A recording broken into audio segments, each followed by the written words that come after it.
Alrighty, class. This week, which is week 9, we're going to go over stress and shock. The first part's stress. I'm going to go through this fast. This should be a review of some of the physiology that you've done before, because really what I want to do is get on to shock, which is going to be the whole core of this discussion. But why is stress important to nursing? Some statistics is 75 to 90% of physician visits are for stress-related ailments and complaints. Stress is linked to the 6 leading causes of death, so that's kind of huge that if you have someone that is very stressed out and they don't control it, it will affect other disease factors going on in their life. So it is important for us to recognize signs and symptoms of stress and to be able to intervene effectively. And maybe give some stress management techniques.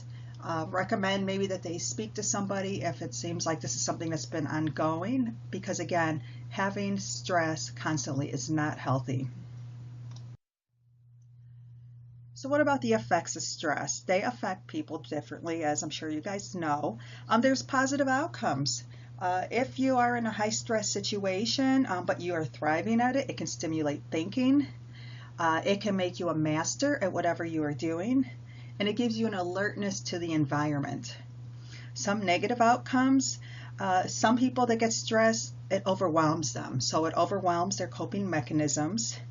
And then it also will cause stagnation, which moves ourselves away from the situation. So if somebody sees stress, instead of trying to deal with whatever the problem is, they try to avoid it and they stagnate and they go away.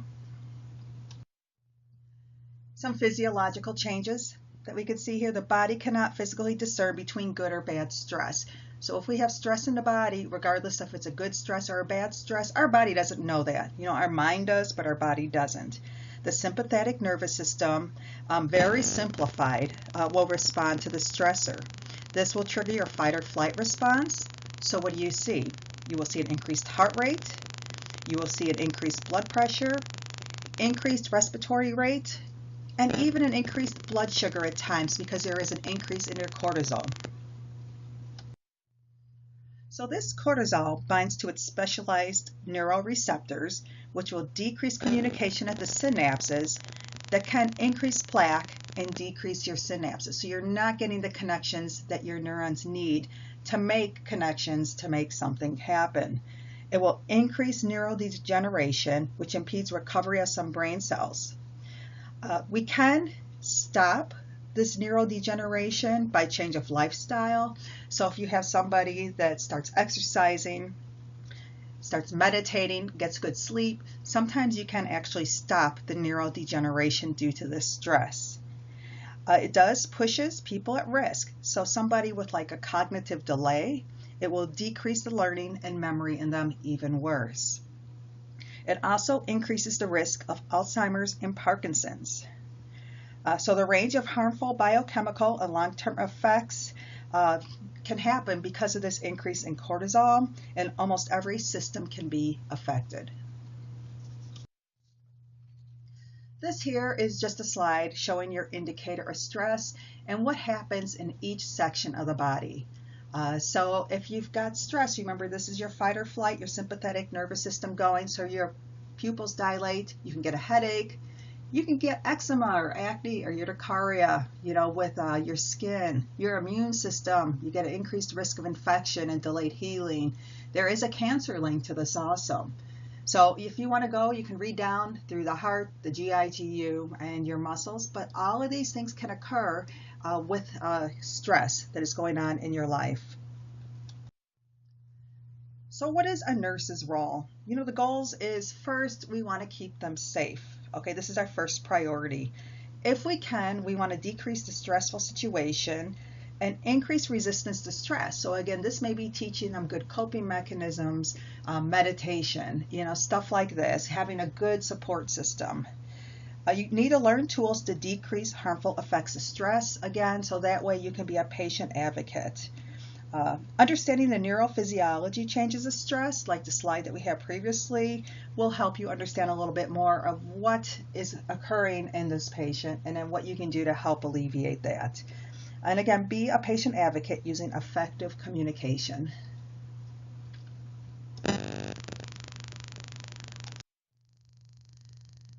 So, as a nurse's role, we have to assess, right? We can't do anything if we don't know what's going on. So we need to rule out medical problems that are underlying stressors. Some examples is hypoxia. You want to check two saturations. They may have a past medical history like hyperthyroidism that be causing the stress response. You also need to assess the patient's perception of the stressor, the ability to cope, if they have a support system, do they have good adherence to treatment? And then look at that nonverbal behavior, because they may be shaking their head yes, but everything else that they're doing with their body is saying no, I just don't think I can do this. Look at their physical appearance. Are they well groomed, or have they not washed their hair in days? Do their nails look broken and dirty? Just kind of look at their whole physical appearance. And then your vital signs. Again, if they are in a stressful situation, many times everything will be elevated.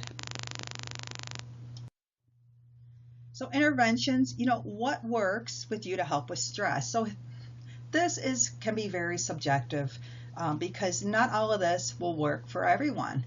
I may tell you, hey, if you go out and exercise, it will help you feel great. Well, if exercise is not a good stress relief for you, you're probably not going to do it anyway. So you need to try to find out, what works best for you or for the client that you're caring for. But exercise is one thing that can help with stress.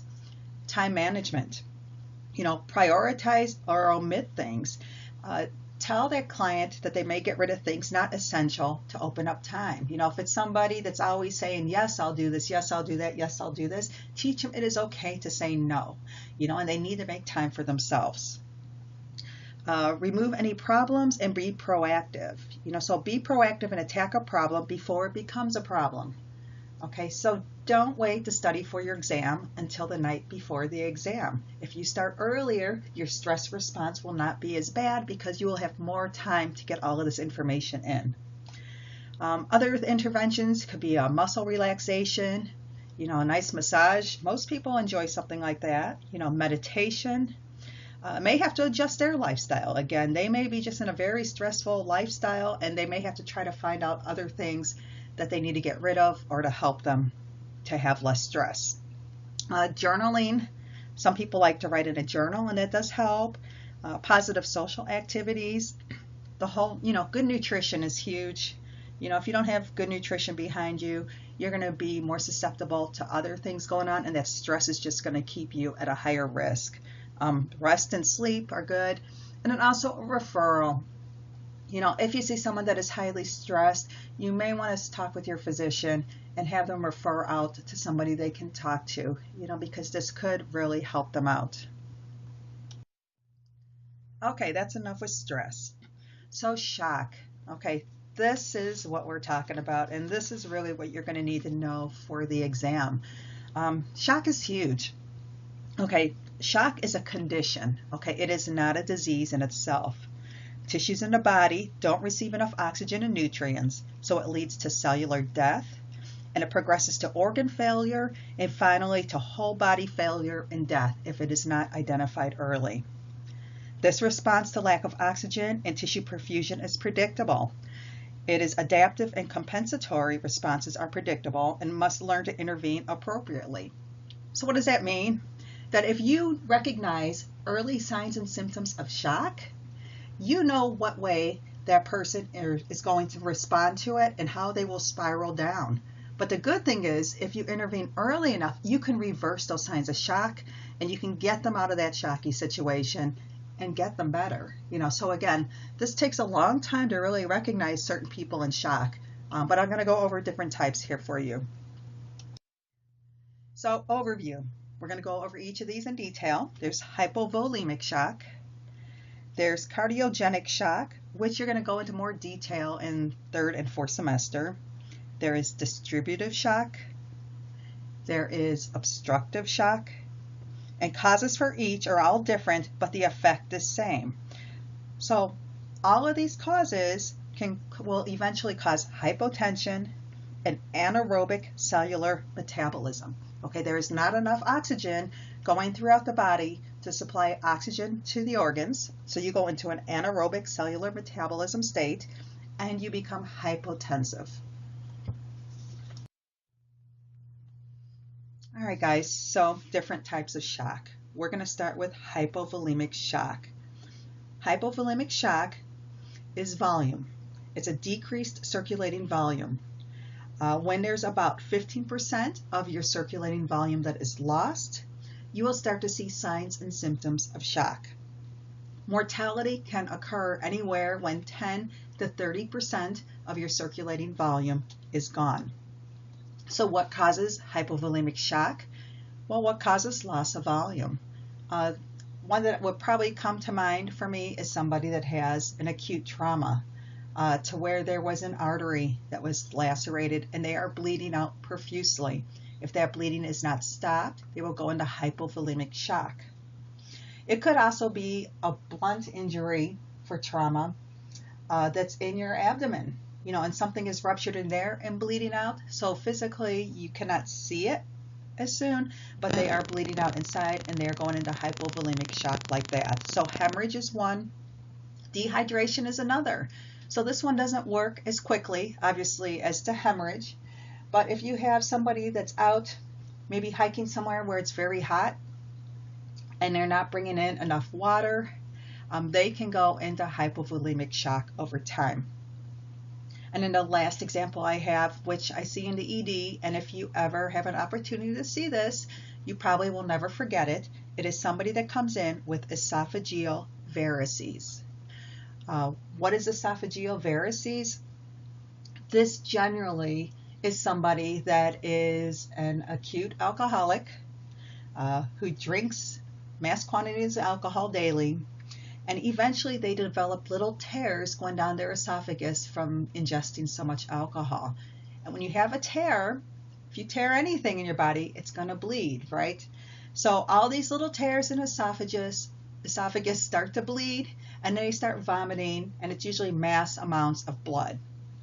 Okay, I mean, they will have a bucket full of blood that they seem to vomit in front of your eyes sometimes. So this is a medical emergency.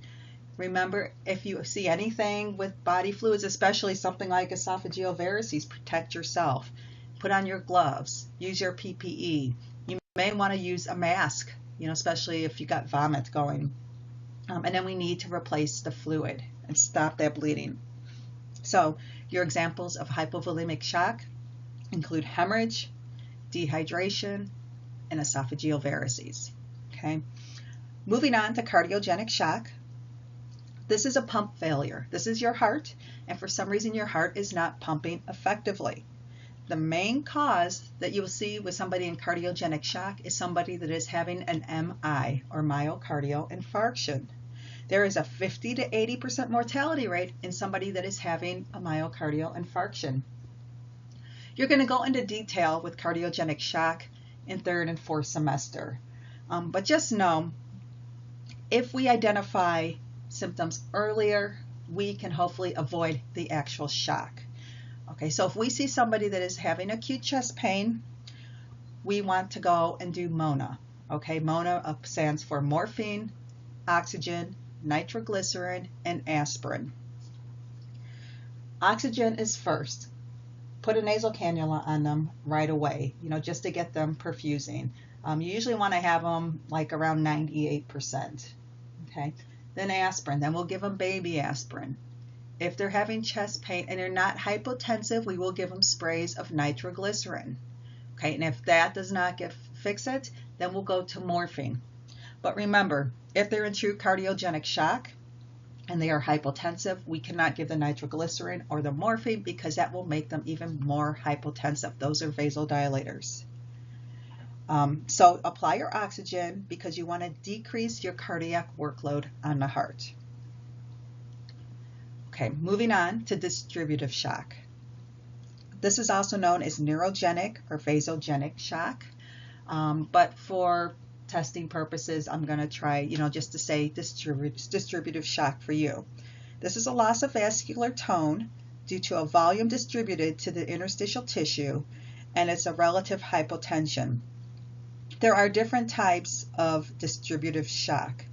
There's one that is neuroinduced, okay, that causes vasodilation. Causes can be anesthesia, so if they get like a spinal to where they're given medication through it, it could cause a neurogenic shock if it is given too much. Or it can be a spinal cord injury. A spinal cord injury is different because of the slowed heart rate that is caused from this is from unopposed vagal activity. So what happens is when you have a spinal cord injury, the vagus nerve will cross in there, but it will be severed. So you have loss of vagal tone, and because of this, you will be bradycardic. So you will have a low heart rate and dry, warm skin. Okay, this is opposite of all the other shocks that you guys are learning about. So just remember that if you have a neuro-induced distributive shock and it's a spinal cord injury, it causes bradycardia and dry, warm skin. You don't need to know more than that as far as that, but a little bit of explanation is, you got a low blood pressure that occurs due to decreased systemic vascular resistance, resulting in pooling of blood from within the extremities that lacks sympathetic tone. The slowed heart rate results from unopposed vagal activity and has been found to be exacerbated by hypoxia and endobronchial suction. So if you have somebody to where you're concerned with the airway, if it's a high spinal cord injury, airway is a huge problem here, and lots of suctioning can cause this also. It can cause death if it's not promptly recognized and treated. So just remember that neuro-induced distributive shock with a spinal cord injury causes bradycardia and dry, warm skin. There is also a chemical-induced distributive shock, and this is when the antigen causes vascular response. So what does this mean? Some causes that you will see in a chemically induced distributive shock include anaphylaxis. Okay, this you may hear wheezing because you have that fluid shift that's going on in the bronchioles. If you have someone in sepsis, they will have a distributive shock because they're going to be losing volume inter and intravascularly. Capillary leakage. So an example of a capillary leakage is somebody that is having a large burn. Liver failure, you're going to go into more liver failure in third semester. Peritonitis, that is an inflammation of the peritoneal cavity, which is holds all of your abdominal cavity. Hypoproteinemia and large wounds. These can all cause distributive shock. Okay, and then the last one that we have here is obstructive shock. This is a normal heart, but it cannot pump because there's due to some obstruction. So causes of obstructive shock include pericarditis. Okay, so you got inflammation of the pericardial sac, that will cause stress around the heart because it's inflamed, and then the heart cannot pump effectively in there because it's pushing down on it. Cardiac tamponade. You're going to go into that in more detail in fourth semester, but cardiac tamponade is if you have a bleed within the heart to where one part of it is starting to get fluid filled around it, then the heart again cannot pump effectively because there's too much pressure on the outside of it. It causes a restrictive area and it's unable to let the heart beat effectively. So if you look at this, we went around this wheel here. Your hypovolemic, cardiogenic, distributive, and obstructive. And when they're in true shock, it causes hypotension and anaerobic cellular metabolism. The only exception is in your distributive shock. If it's neuro-induced, a spinal cord injury, you will cause bradycardia and you will have dry, warm skin. Okay, but the rest of them is the hypotension and anaerobic cellular metabolism.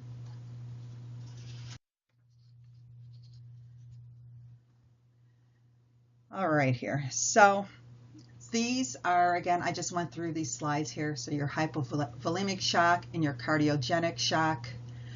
I'm not going to repeat them because we just talked about them. Same with your distributive shock. There is your neurogenic and vasogenic shock, also known as the loss of vascular tone. You get relative hypotension. And then if it's neurologically induced, it causes vasodilation, which causes that bradycardia. and then the chemically induced, which causes like your anaphylaxis and such. So if you want to write them on these slides, but I just went through that whole wheel, and that's everything on these. And then here's your obstructive shock. Here is an example to where you could see that the heart itself would be pumping regularly, but if you look at the picture on the right, the pericardium, the sac is filling with fluid, so it's causing pressure on your heart. So because there's added pressure, it's harder for your heart to beat effectively because it's get pushed down on all sides. All right, so a little bit about pathophysiology of shock. All cells require oxygen and the removal of waste products. Homeostasis is required. So to have homeostasis, we need an adequate blood volume. You need a functioning pump, which is your heart, and normal blood vessel diameter. When one of these functions is altered, normal cell function is disrupted, and hypoxemia and anaerobic cellular metabolism occur. So again, this is kind of what I've been talking about all the time. Okay, so here is something that I don't know if you guys have heard before, mean arterial pressure, or MAP. MAP is an indicator that tells us about the tissue and organ perfusion and how well is your body perfusing. So your mean arterial pressure, your normal range of mean arterial pressure is 70 to 100. MAP should be greater than 60 to sustain organs. And your diastolic pressure times 2 plus your systolic plus 3. So to give you an example here, if you have a blood pressure over 120 over 60, you take your diastolic pressure, which is 60 times 2, so 60 times 2 is 120, and then you add it to your systolic pressure, which is 120, so 120 plus 120 is 240, and then you divide it by 3, which is 80, you have a mean arterial pressure of 80.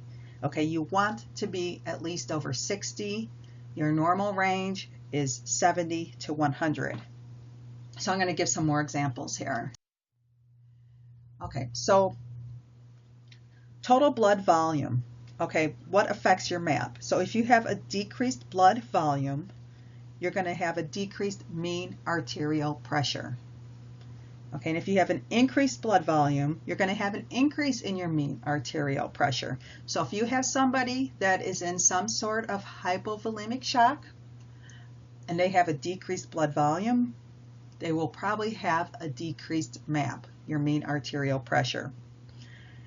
Okay, if you have somebody that's in cardiac output, with cardiac output, if they have a decreased cardiac output, they're going to have a decreased mean arterial pressure. Does that make sense? Because then if your heart is not pumping effectively, you're not getting that fluid to get distributed through your body adequately, so you're going to have a lower mean arterial pressure. If you have an increase in your cardiac output, you're going to have an increase in your mean arterial pressure. If you're looking at the vascular bed, this is a converse relationship. So this is your blood vessel response. So if you have an increase in vascular bed, like vasodilation, so if you have an increase in vasodilation, your veins are dilating, right? So you're going to have a decrease in your mean arterial pressure, right? That's why we give vasodilators. You know, if we have somebody that is having chest pain because it's constricted, we try to open up those arteries. And what happens though is then you do have a decrease in your mean arterial pressure. If you have vasoconstriction, which is a decreased vascular bed, then you will increase your mean arterial pressure because now the blood's trying to flow through a smaller space, and that's going to increase your mean arterial pressure. So I hope you guys kind of understand this. Just remember that your volume and cardiac output, the MAP goes the same. So if you got decreased volume, decreased MAP, increased volume, increased MAP. Same with cardiac output, decreased cardiac output, decreased MAP, increased cardiac output, increased MAP. And your vascular bed, so if you got vasodilation, which increases, then you got a decreased MAP. And you have vasoconstriction, then you have an increase in MAP. So changes in MAP. If you have a small decrease in MAP, usually it's 5 to 10 changes from your baseline mean arterial pressure. This is due to baroreceptors, which is in your aortic arch and carotids. They note these changes and they shunt the blood to vital organs. So it's your body that's being smart and saying, okay, I'm seeing a decrease in this mean arterial pressure. I don't have as much pressure going through, but I want to make sure it gets to my vital organs. If you have a decrease in MAP, greater than 10, and there is something, going on with your client, this is an anaerobic condition, you will see an increase in your lactic acid, and your client will go into a metabolic acidosis and have electrolyte imbalances. Because of this, if they have really a big decrease in your mean arterial pressure, these clients are going into shock. Now, I've been talking about this mean arterial pressure, and I don't know if you even understand, like, where do we see this mean arterial pressure? Well, if you look at any of the monitors, when you take a blood pressure, and if your blood pressure is 120/60, you will see that on the monitor, and in parentheses, you will see an 80. That is your mean arterial pressure. All of the machines list your blood pressure and also the MAP right on there. So if you never really was sure what that number is, that's what it is, your mean arterial pressure. Now, if you ask a med-surg nurse what a mean arterial pressure is, they may or may not be able to tell you, because that's not something that they're acutely aware of, because these clients are supposed to be stable. You go into the ED or ICU, or some sort of department like that, they're going to be a little bit more aware of what the mean arterial pressure is on your acute patients. So, hypoxia, if we have organ perfusion and you got a loss of oxygen, we need to compensate. Okay, so then we have hypoxia. The blood adjusts to provide oxygenation to your vital organs. So again, things shift, and we need to supply oxygen to our vital organs. So that includes our heart, our brain, your liver, your pancreas. Blood is shunted away from the organs that tolerate hypoxia. So some of the organs that actually can tolerate hypoxia for a while include your skin, your skeletal muscles, stomach, and even kidneys. Okay. An accumulative effect of hypoxia, metabolic acidosis, and electrolyte imbalances causes cell and tissue damage. It will decrease your heart contractility, and it can cause cerebral edema because it will be fluid leaking out of the damaged cells.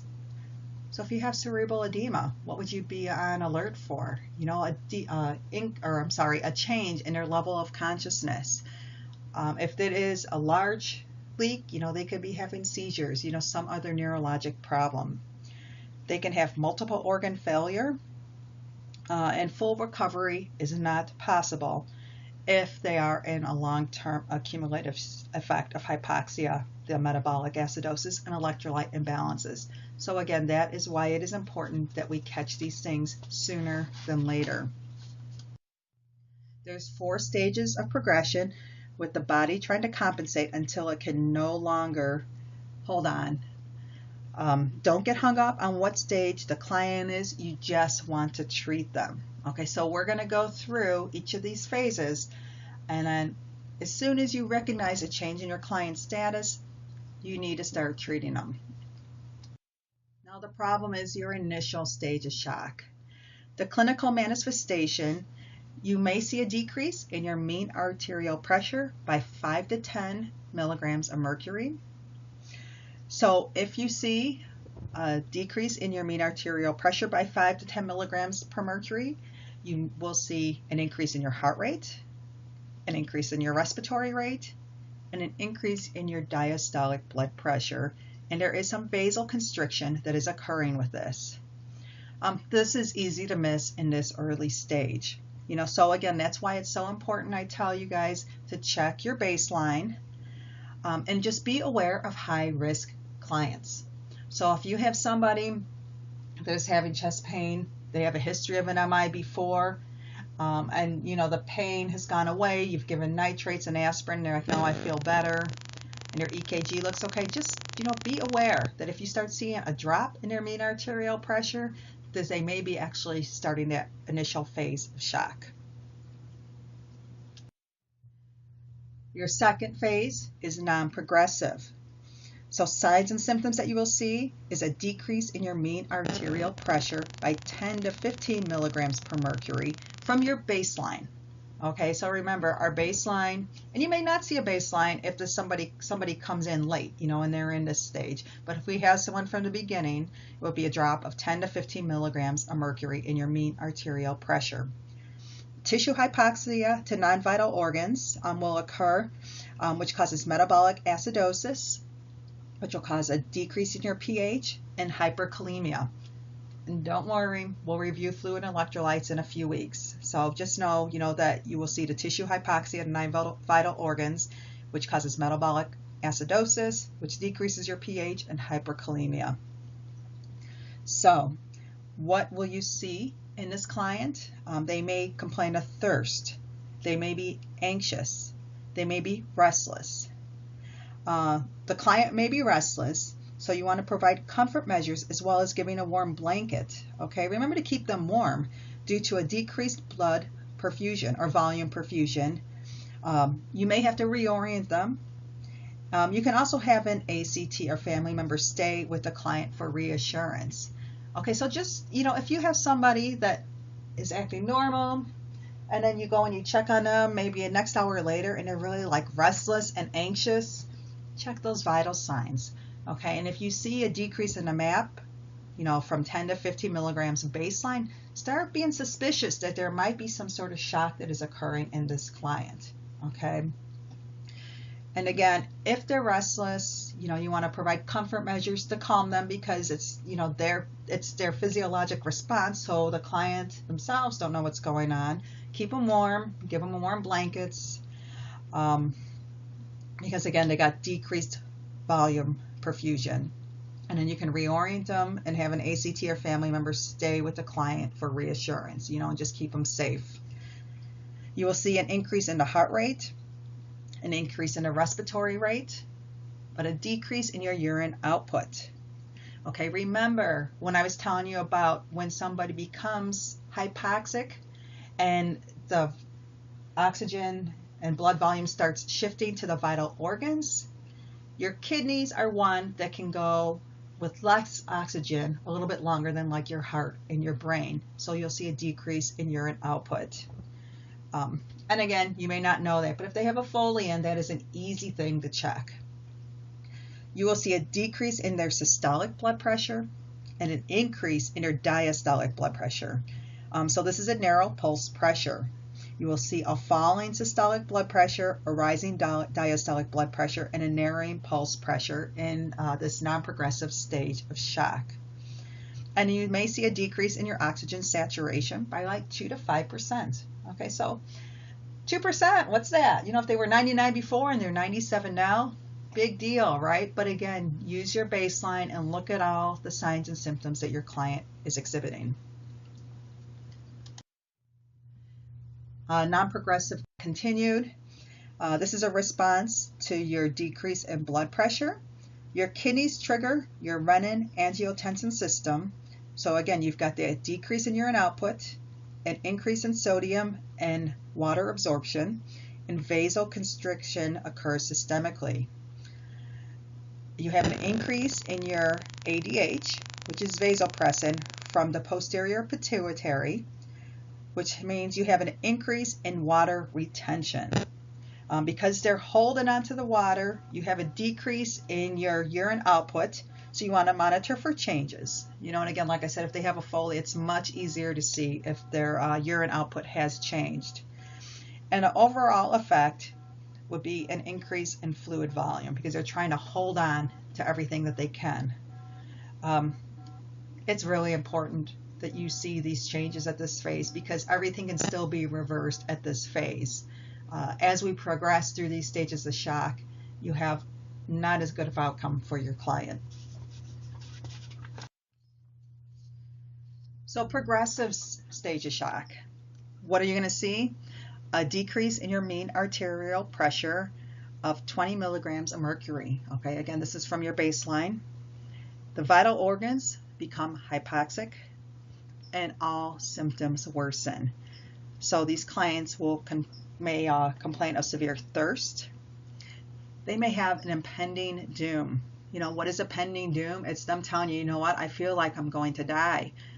Always take that seriously, or I feel like something bad is going to happen, because they know something is going on in their body. They may not understand what it is, but that impending doom can be real. They may be confused. Again, decreased oxygen to the brain, right, is going to decrease your level of consciousness. They're going to have a rapid, weak pulse. Why is it rapid and weak? Well, remember, you've got a decrease in the circulating volume of blood, and your heart is going to beat faster because it's trying to get that oxygen perfusion throughout it, but it's going to be weak because you don't have the amount of blood normally needed for this. You may see someone cyanotic. You know, they'll have that cool, clammy skin. Anuria, so they may have no urine output at this point. And then you'll see a decrease in your oxygen saturation, anywhere from 5 to 20%. You also want to monitor tissue perfusion if there are changes in vital signs. You know, so again, look at those skins, look at that cap refill, look at the color, feel them. Are they cool now? You know, just these are all signs. You know, you need to monitor that tissue perfusion. So if we draw labs and they're in this progressive stage of shock, you're going to see a decrease in your pH, your decrease in your PO2, and your increase in a PCO2. We're going to go more over this again with fluid and electrolytes. You're going to see an increase in your lactic acid. Lactic acid is going to be greater than 4 millimoles per liter, and it's 4 mmol/L. That's how you'll see it. Anything greater than 4 millimoles per liter of lactic acid indicates tissue hypoxia and shock due to anaerobic metabolism. So whenever we suspect somebody's in shock, we will draw a lactic acid level. If that lactic acid level is greater than 4 millimoles per liter, it is a very good indication that they are in shock. You will also see an increase in their potassium. These must be corrected or death is imminent. And again, death probably can occur if these are not addressed and corrected, probably in about an hour at this point, you know, because everything is shutting down on the client. And then your last stage of shock is refractory. Clinical manifestation, I have up there MODS. What does MODS stand for? It's multiple organ dysfunction syndrome. Okay, so remember that refractory stage of shock, you get MODS, multiple organ dysfunction syndrome. This results in toxic metabolites and enzymes, which again, your hypoxia, which has been going on all along, but now it's as bad as it can be, you know.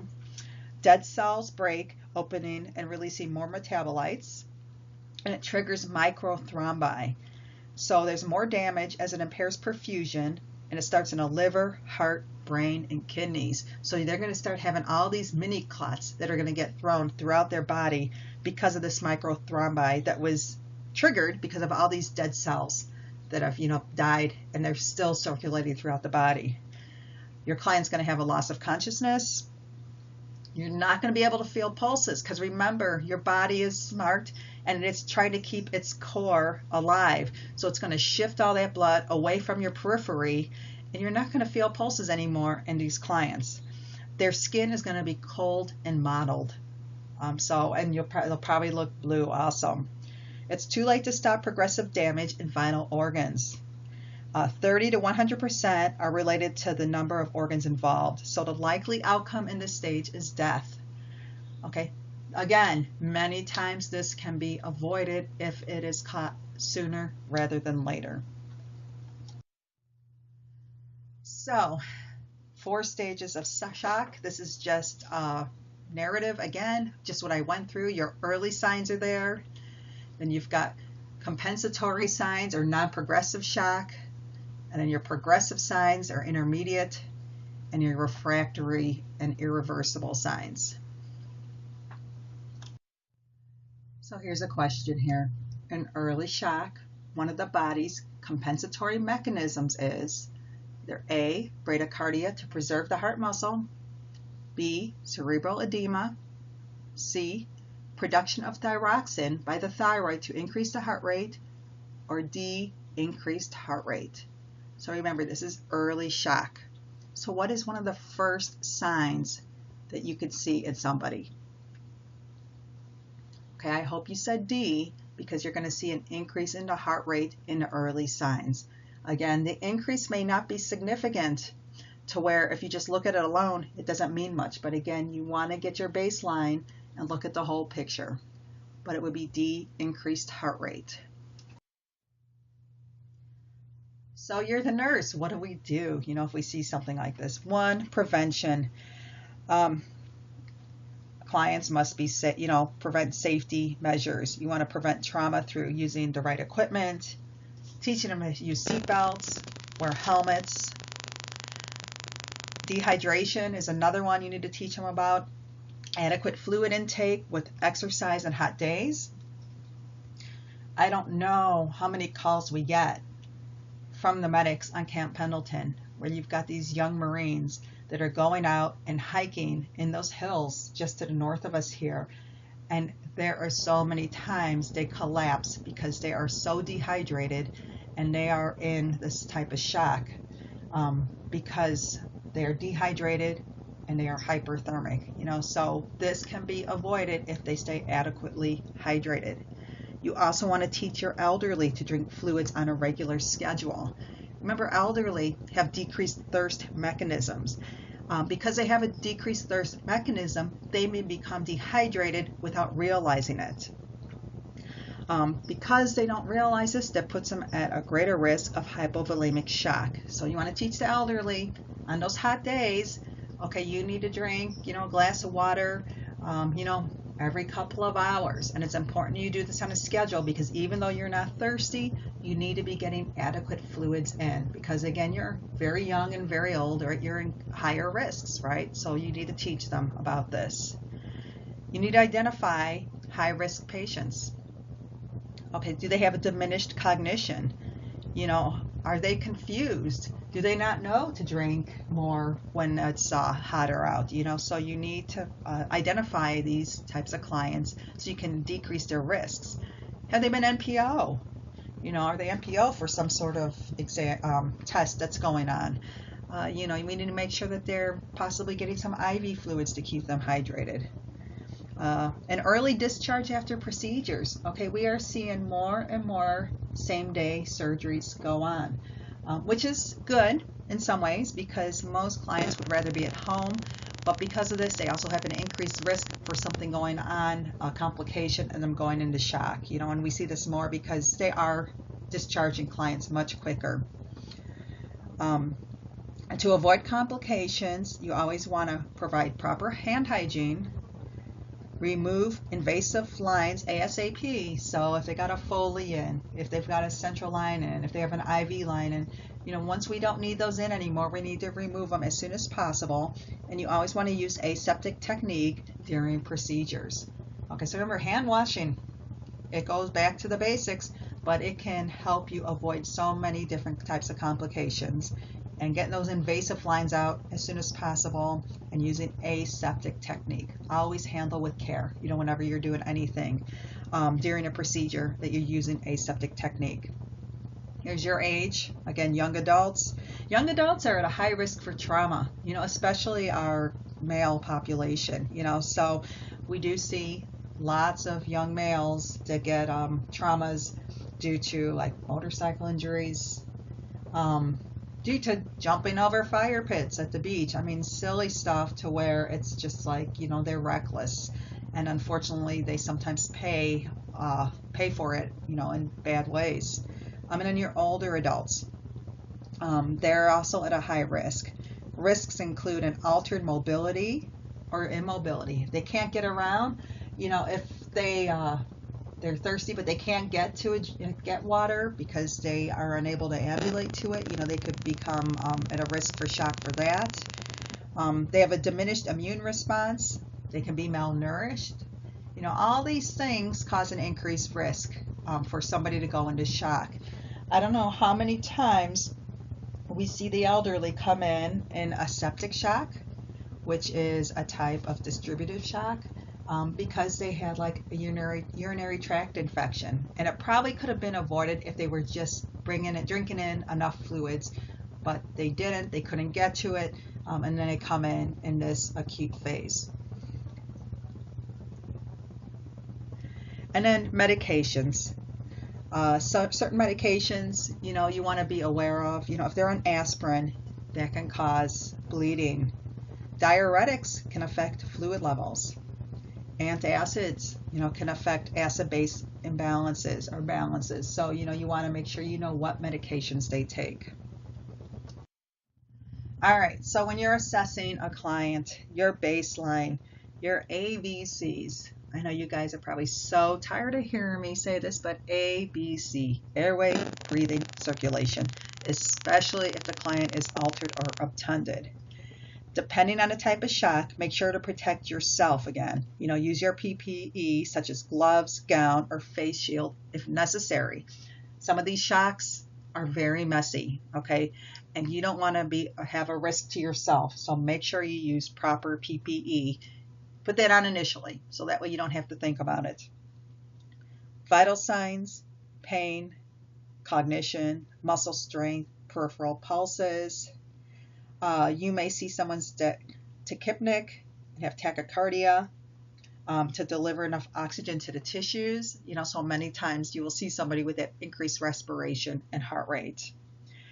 And then, you know, just make sure you are taking accurate vital signs and trending those. Know your different stages, you know, and the signs and symptoms that are related to, and the different types of shock and your signs and symptoms are related to those. Labs, we will draw an ABG, which is that picture on the bottom there. That's your arterial blood gas. And then many times we will see a decrease in your pH, a decrease in your PO2, and an increase in your PCO2. And again, don't worry, we will be reviewing this stuff in a few weeks. And then we will also draw like in hemoglobin and hematocrit. You'll see a lower hemoglobin and hematocrit with hemorrhage, or you'll see an increase in hemoglobin and hematocrit with dehydration because it is now concentrated in the blood. The fluids are shifting, but the hemoglobin and hematocrit is still in there, so it would be a concentrated level with dehydration. So nursing interventions. Monitor, you know, vital signs every 15 minutes or as needed. They may do a hemodynamic monitoring where they put a central venous pressure line or an arterial line in. These are put in sometimes in the ED if the client is going to the ICU. You always want to make sure you get a large bore IV in your client. So what is a large bore? Think 18 gauge, okay, because we may be administering lots of fluids and blood. Okay, so we need to make sure that we have good access with this. You want to do an ECG, you know, check that heart, make sure they're not in like a cardiogenic shock, you know, and we want to see how that heart is beating. Check their oxygen saturation, their eyes and nose. If we have somebody that is in, you know, a potential acute shock, we will put a Foley in. And in the ED, and in the ICU, we have something called a Criticore Foley, CRITICORE, and you insert this Foley as the same. But what it has a temperature monitor that monitors your bladder temperature, which is awesome because we will put the Foley in, and then we hook this little cord up into this special like box that we put the Foley bag in, and it's like a hard plastic one, and it will read your output digitally on top, and it'll also give you a core temperature, which is huge for us, so we can monitor their temperature constantly because it's there. So you'll see us put a Criticore Foley in, and then we're going to check your urine output at least every 1 hour, you know, and make sure that their kidneys are still functioning. You also want to check a glucose level. They may be hyperglycemic due to an increase in those cortisol levels and have to administer insulin. Okay, so even if they don't have diabetes, They may be hyperglycemic. Again, that's due to those increase in those cortisol levels I spoke about earlier, and we may have to give insulin to them. Infusion therapy is given to improve fluid volume. Again, usually we try to put in 2 IVs. They're large bore, 18 gauge. Again, because we'll be giving blood and fluids through these, and many times it is at a rapid rate. You have to be careful also as you increase the fluid rate. Too much fluids will stimulate an inflammatory response, so you have a decrease in your blood pressure.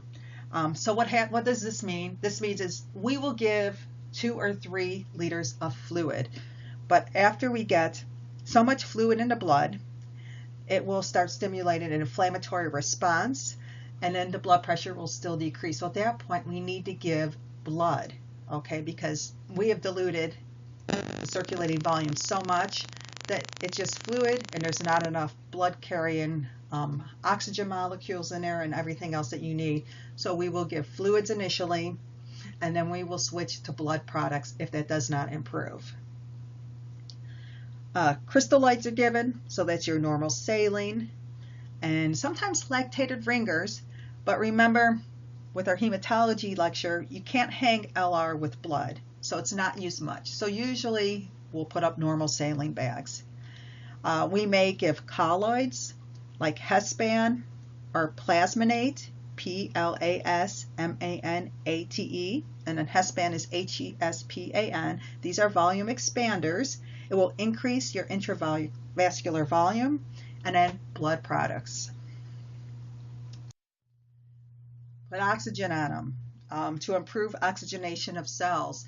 Many times this will be like a non-rebreather at this point if they are, in a true later stage of shock. Okay, usually won't just have a nasal cannula on at this point. They may actually even be intubated depending on what's going on with them. A shock position to improve perfusion of vital organs. There's something called a modified Trendelenburg. This is where the head is slightly up and the feet are raised. We no longer do a reverse Trendelenburg anymore, where you just drop the head lower than the body. Okay, I guess evidence-based has been showing that this isn't effective, so you want to put them in a modified Trendelenburg where the head is just slightly up and your feet are raised. So you can either raise the head of the bed just a little bit, maybe like 30 degrees, and put your feet up on pillows, with something like that, but that's called a modified Trendelenburg. You want to do specific nursing intervention related to what kind of shock it is, so if it's a hypovolemic shock and they're bleeding out, we need to stop the bleeding. If it's a cardiogenic shock, we need to stop that MI. If it's a distributive shock, we need to stop, like if there's anaphylaxis going on, or if there's a spinal cord injury. There's so many different things. Thankfully, you're not going to do this alone. You should have a physician with you to help you out, but you will be treating it according to what type of shock it is. They may do surgery to repair or revise, so if it's a hypovolemic shock and they had an acute abdominal injury, they will do emergency surgery to go in there and stop whatever bleeding is going on. Or maybe they have a AAA, abdominal aortic aneurysm, that's bleeding out, and they need to go to OR for that to try to stop that bleeding with that. Okay, so nursing interventions with your medications. These are some medications that you will likely see if these clients are in acute phases. If you catch them in the first or second phase, hopefully we can avoid most of this. But again, many times we are given these types of medications. So the first one you will see is a vasoconstrictor. A vasoconstrictor will improve your mean arterial pressure, which will increase oxygen perfusion. Examples of vasoconstrictors are dopamine and then Levophed, Levophed. This is severe vasoconstriction, causes a loss of peripheral tissue. It is shifting the perfusion to your core, so that way you can perfuse your main organs. There is an infiltration danger to tissue sloughing with dopamine. Okay, so what does this mean? Well, one, you always get that large bore IV in your clients initially, But once we are able to catch our breath in the ED, we will put a central line in them because this will have a decreased risk of infiltration. Because this could kill the tissue around wherever that IV site is if it infiltrates. So we have to be very careful. We do initially start dopamine if we have to with a peripheral line, as long as usually it's like at 18 into AC, but as soon as we have a moment to get a central line into a client, we will. And the goal when we're given vasoconstrictors is to see the normal cognitive function. Remember, if you have somebody that is too much vasodilation, they're hypotensive, they're hypovolemic, they're not circulating enough fluids throughout their body, which means they're not getting enough oxygen to their brain, so they will be altered. So our goal for this is to see normal cognitive phase or function. So you want to see them alert and oriented ×3 or back to their baseline. We also have something called inotropic agents. This stimulates beta receptors. And what that does is it increases epinephrine and norepinephrine. And what this does is it helps with heart rate and blood pressure. An example of an inotropic agent is dobutamine. And then we also improve myocardial perfusion. It will help the heart function and help with the contractility of the heart. And what you will see given many times is nipride. The other name for nipride is nitroprusside. It's Nitrprusside. And the one thing special that you should remember if you ever have to administer nipride or nitroprusside is the IV bag must be covered with a brown bag because the medication properties are actually broken down if light hits it. So when you get nipride from the pharmacy or in some departments from the Pyxis, it will be covered with a brown bag, and you must hang it on your IV pole with a brown bag around it to protect it from light. All right, so that is all of the slides that I have for this lecture. When we come to class next week, we'll do some case studies, and hopefully I'll be able to help you guys understand, the different types of shock, initial things and nursing interventions to do with this. And I do have a couple questions here at the end, so we can just test your knowledge.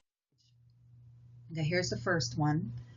The client comes to the emergency department after suffering a bilateral traumatic amputation of his lower extremities. The client goes into hypovolemic shock. What assessment information would you expect? Okay, so we got A. We got a blood pressure of 140/90, a pulse of 46, weak and irregular, respirations 24 and shallow. Or we have B. You got a blood pressure of 50/20, pulse of 126, weak and thready, respirations 14 and shallow. Or we got C. A blood pressure of 108/68, pulse of 104, bounding, respiratory rate 32 and shallow. Or we've got D. Blood pressure 80/20, pulse 122, weak and thready, respirations 28 and shallow. How do you think that client would present? Okay, I'm going to break it down here. Let's look at A. So if you have somebody that has a bilateral amputation, it's probably a lot of bleeding, right? They've lost both of their legs at some point. Okay, so their blood pressure probably is not going to be elevated. 140/90 right there, bam. There's no way, they're going to have 140/90. And then a pulse rate of 46, weak and irregular. Well, 46, I guess that could be a very, very late sign if they're about to go into, a code status. But usually your heart rate is going to pump faster because it is trying to compensate for that volume loss. Okay. Respirations 24 and shallow. Well, it is starting to increase, so maybe. But if you're looking just at your blood pressure and pulse for A, I throw that out right away. So let's look at C. Blood pressure 108/68. That's maybe a little bit low, but that's still, if you got somebody with that type of trauma, you're probably not going to see a pressure that good. And then look at that pulse, 104, bounding. What does bounding mean? That means there is so much blood volume in it that their pulse is just bounding. Well, that you could throw that out right there, right? Because again, you've got a decrease in volume. This client is hypovolemic. So let's look at B. Blood pressure 50/20. All right, that I could believe. I mean, that's a pretty bad blood pressure, but this is a pretty bad trauma here. Pulse 126, weak and thready. Okay, I could see weak, 126, again, your heart's trying to compensate by beating faster, faster, faster, but it doesn't have as much blood volume going through, so when you palpate that pulse, it's going to be weak and thready. But respiration's 14. 14 is pretty relaxed, and again, you're going to want to have an increased respiratory rate to help increase the oxygen to whatever vital organs you have, but you've got decreased volume. So you're going to see an increase in your respiratory rate also. So what does that leave? D. So I hope when you looked at this, your answer is D. Blood pressure 80/20. So you've got that lower blood pressure. Your pulse is elevated. It's 122, but it's weak and thready. And your respiratory rate is 28, and it's shallow because again, they're trying to fight to get oxygen to those vital organs, so they're breathing faster. You're not going to have a relaxed one. So the answer on this is D. One more, guys, then I'm done with you for now. The most important nursing responsibility in the prevention of shock is to, A, monitor all clients' vital signs frequently. B, use aseptic technique for all invasive procedure. C, identify and monitor clients who are at risk for shock. Or D, encourage elderly clients to monitor and restrict fluids. All right, so what do you guys think for that one? The most important nursing responsibility in the prevention of shock. All right, so let's break this question out. Okay, 1, monitor all clients' vital signs frequently. Monitor all. Whenever you guys see all, you should just throw that out because there are always exceptions to the rule, right? So A, no, you don't monitor all clients, okay? B, use aseptic technique for all invasive procedures. Again, there's that all in there. Now, granted, this does seem to make more sense because you're using aseptic technique. But again, is that going to prevent shock? Maybe not, maybe with some, but probably not with all. Then we've got D, encourage elderly clients to monitor and restrict fluids. Now remember, we're not trying to restrict fluids in the elderly, we're trying to get them to increase their fluids. And then C is your last answer, identify and monitor clients who are at risk for shock. Okay, ideally, there are so many different kinds of shock. You may not have gotten to an invasive technique yet, so this is an earlier phase. Usually, so what you want to do is identify and monitor clients who are at risk for shock. So the answer on this one is C. So I hope I didn't confuse you guys too much.